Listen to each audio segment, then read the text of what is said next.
கோடாரி இல்லாதவனுக்கு கோடாரியை வச்சு வெட்டி பழக்கம் இருக்குமா? ஆனாலும் விசுவாசத்துல அவன் என்ன பண்ணிட்டான்? ஸ்டெப் எடுத்து வச்சுட்டான். இரவல் வாங்கிட்டான். இரவல் வாங்கி என்ன பண்ணிட்டான் அப்படின்னா, வெட்ட ஆரம்பிக்கும் போது ஒருவன் ஒரு உத்திரத்தை வெட்டி விழுத்துகையில், வெட்டி விழுத்துகைன்னா வெட்டி கீழே போடும் போது ஆமென், அவன் கோடாரி தண்ணீரில் விழுந்தது.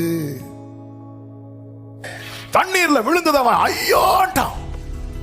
ஐயோ என் ஆண்டவனே, அது இரவலாக வாங்கப்பட்டது என்று என்ன செய்தானா? கூவினா.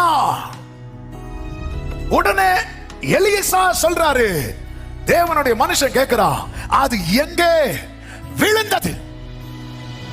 ஆண்டவரே, விழுந்துட்டு விழுந்துட்டு விழுந்துட்டு எங்க விழுந்துச்சு? இந்த பகல் வேளையிலே விசுவாசத்துல நீங்க 4 ஸ்டெப் எடுத்து வச்சீங்க, 5வது ஸ்டெப் விழுந்துட்டீங்க, புலம்பிட்டு இருக்கிறீங்க. இன்னைக்கு கர்த்தர் கேட்கிறார், எங்கே விழுந்ததோ அங்கிருந்து ஒண்ணு நான் மீண்டும் துவங்க வைக்க போகிறேன்.